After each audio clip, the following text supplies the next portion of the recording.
안녕하세요. 10월 20일 수요일입니다. 쌀쌀한 날씨가 이어지고 있습니다. 그래도 어제는 조금 주일날 월요일날보다 화요일날은 조금 기온이 올라가서 생활하기가 수월했었는데 또 기온이 내려간다 그러더라고요. 추워지는 날씨에는 그저 따뜻하게 하는 것이 제일인 것 같습니다. 보온 잘 하시고요. 건강 잘 유지하시고 코로나에는 안 걸리도록 조심을 하시기를 바랍니다. 저도 각별하게 주의를 하고 있습니다. 왜냐하면 저는 아직은 백신을 접종할 계획이 없기 때문에 좀 시간이 가서 어쩔지 모르지만 현재로는 그런 생각을 가지고 있습니다. 또 백신에 대한 확신도 없고요. 또 제 몸 상태도 그렇고요. 그래서 백신을 아직은 접종할 계획은 가지고 있지 않습니다. 대신 면역력을 높이고 또 관리를 잘 하려고 하고 있습니다. 오늘 말씀은 사도행전 17장 32절에서 34절입니다. 저희가 죽은 자의 부활을 듣고 혹은 기롱도 하고 혹은 이 일에 대하여 네 말을 다시 듣겠다 하니 이에 바울이 저희 가운데서 떠나매 몇 사람이 그를 친하여 믿으니 그중 아레오바고 관원 디오누시오와 다말이라 하는 여자와 또 다른 사람들도 있었더라. 아멘.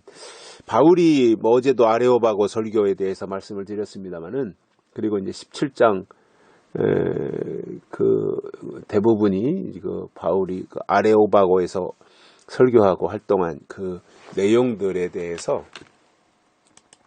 설명을 해주고 있거든요. 그 바울에게 있어서 또 아주 그 특별한 경험이었다고 봅니다.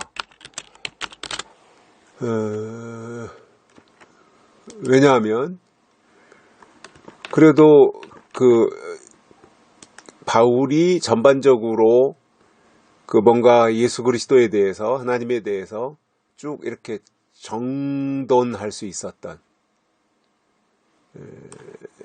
그 정립을 해서 정립된 예수가 누구시냐 하나님이 누구시냐 이런 것들에 대해서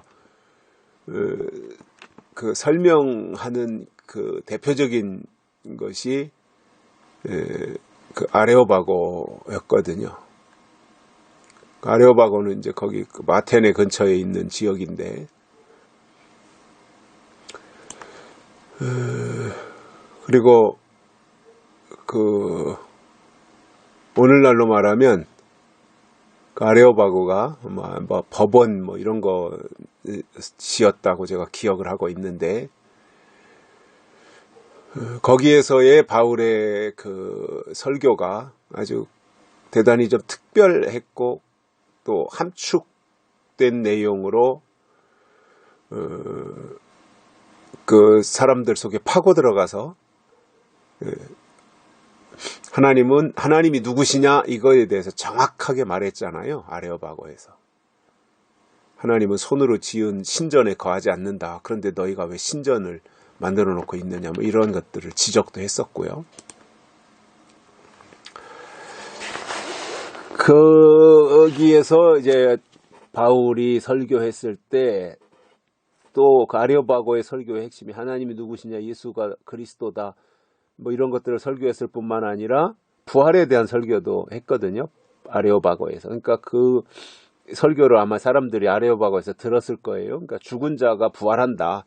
사람이 죽으면 끝나는 것이 아니라 죽었지만 언젠가는 다시 부활한다. 이게 부활신앙이 기독교의 또 핵심이잖아요. 뭐 사두개인 같은 경우 이제 부활을 믿지 않았던 사람들이고요. 그런데 이 부활에 대해서 설교하니까 그것을 들은 사람들의 일부는 기롱하는 사람들이 있었어요. 웃기지 말라고, 야, 너 왜 거짓말하냐 그러면서 받아들이지 않는 거죠. 기롱하는 사람들이 있었고, 또 어떤 사람들은 그 말 괜찮다, 다시 듣겠다 하는 반응을 보이는 사람도 있었어요. 이 정도가 되면 괜찮죠. 그죠? 기롱하는 사람들보다는 뭐 들어보니까 내용도 있고 뭔가 감동도 되고 그러니까 다시 들어야 되겠네 이렇게 반응하는 사람들도 있죠. 이건 굉장히 이제 긍정적인 반응이라고 보여져요.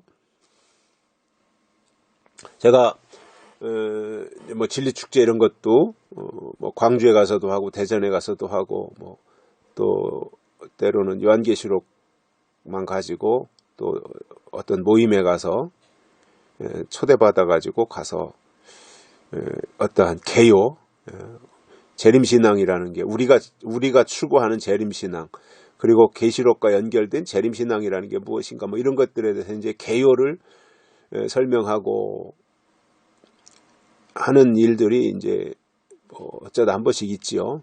뭐 진리축제야 이제 그 전에 한 달에 한 번씩 했었으니까 그건 꾸준히 진행됐지만 이렇게 초청받아서 했던 적, 뭐 또 친구들 교회 가서 헌신 예배를 한다든가 부흥회를 한다든가 이것이 이제 뭐 저에게는 어쩌다 한 번씩 있는 일이었는데 또 뭐 이게 초청받아서 가서 하는데 좀 자유로운 분위기 또 이렇게 좀 신앙생활이 연조가 오래되신 분들 목사님들 이렇게 계신 데 가서는 제가 요한계시록 꺼내놓고 이렇게 좀 깊이 있게 하기도 하지만 친구들 목회하는 교회 가서 헌신예배 이런 데 가서 괜히 잘못하면 또 그 혼란만 일으킬 수 있기 때문에 그런 경우에는 제가 깊이 있게는 하지 않고 일반적으로 신앙생활을 잘 하는 길이 뭐냐 이렇게 해서 이제 계시록하고 접목시킬 때도 있고 이런 정도로 이제 가볍게 하는데 그런 이제 뭐 헌신예배나 이런 거는 별개지만 목사님들이 모인 곳이나 이런 데 어쩌다 이제 초대받아 가지고 또 어떤 때는 재작년인가는 그 목사님 가족들이 다 모인 데 초대받아 가지고 제가 설교했던 적이 있어요. 한 1시간 반 정도. 우리가 추구하는 어떠한 그 핵심을 이러한 것들을 좀 정리해 달라고 해서 가서 1시간 반 정도 했는데 거기 이제 목사님, 사모님 또 그 자녀분들 뭐 이렇게 해서 한 8명인가 9명인가 이 정도 모여가지고 제가 거기서 했던 적이 있어요. 근데 그때는 좀 이제 깊이 있게 다뤘었죠. 그런데 제가 지금까지 보면 뭐 그 전에 서울에서 계시록 가지고 세미나도 하고 했었는데 제가 그래도 긍정적으로 생각하는 게 뭐냐면 제가 설명하는 요한계시록 거부하거나 부정했던 사람은 한 명도 없었어요.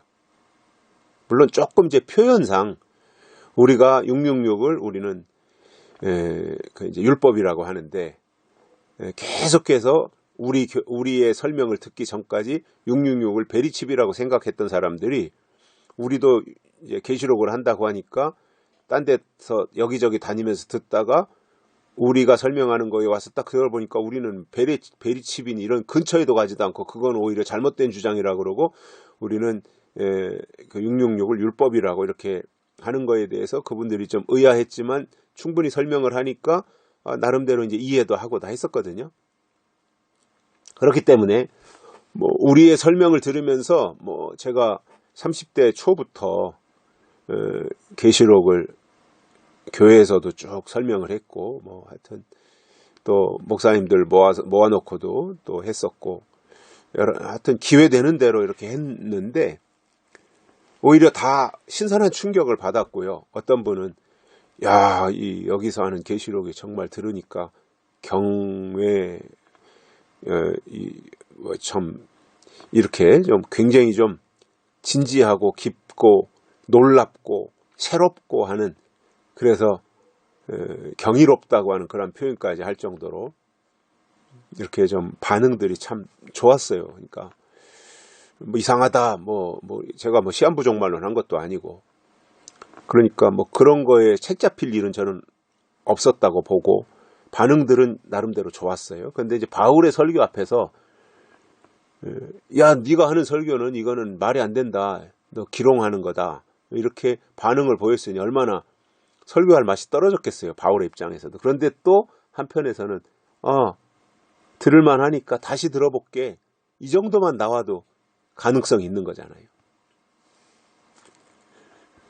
아멘 하면서 화답하고 막 지지해 준다면 훨씬 더 좋았겠지만, 아무튼 이제 조금씩 야금야금 그렇게 나아가는 거겠죠. 그래서 바울은 믿는 자의 부활을 강력하게 증거했던 것이고, 그거에 대한 이제 반응들도 다르게 나타났지만, 그래서 그렇게 부활을 증거하고 나서 이제 그들 가운데서 떠났습니다. 그랬더니 몇 사람들이 바울이 증거하는 말을 받아들이고 믿는 자들이 생긴 거예요. 바울의 설교를 듣고 반응이 온 거죠. 믿기로 한 사람들이 생겼어요. 그 중에 이제 아레오바고의 관원이었던 디오누시오와 다말이라 하는 여자와 또 다른 사람들도 있었더라. 그러니까 이렇게 아무튼 회심하는, 그리고 부활신앙으로 돌아오는 사람들이 있었다는 거예요. 부활신앙으로. 그래서 마찬가지로 지금도 저는 계시록을 증거하고 예수님의 재림을 증거하면 분명히 그 말씀을 기쁨으로 받아들이면서 그 재림신앙 안으로 들어오는 사람들이 분명히 있다라고 생각을 해요. 왜냐하면 하나님이 하시는 일이니까요. 우리는 증거하지만 그 듣는 사람들 속에서 역사하시는 일은 하나님이시잖아요. 그러니까 반드시 그러한 효과는 있다고 봅니다. 그런데 이제 은혜 시대의 복음보다는 예수님 재림이 가까워질 때 증거하는 계시록의 복음이 굉장히 좀 어렵잖아요, 내용상. 그러다 보니 이제 이해하는 데 있어서 시간이 많이 필요하고, 또 꾸준히 계속해서 들어야 되는데 듣다 안 듣다 하면 이게 또 혼란이 오고, 또 계시록의 특성상 또 안 들으면 잊어버리고, 그런 것들 때문에 계속해서 방향을 거기에다가 사이클을 맞추고 주파수를 맞추고 계속해서 들으면 저는 분명히 그 말씀으로 돌아오는 사람들이 있다, 이렇게 생각을 하고, 바울이 아레오바고에서의 어떤 이런 경험처럼 정말 하나님의 하나님 되심을 증거하고 복음의 핵심을 증거하면 100% 돌아오는 건 아니지만 일부라도, 소수라도 돌이켜서 그 말씀으로 귀화하는 사람들이 생겨난다라고 하는 이 내용들을 보면서 우리가 희망을 가져야 되겠다, 이런 생각을 해봅니다. 여기까지 하겠습니다. 감사합니다.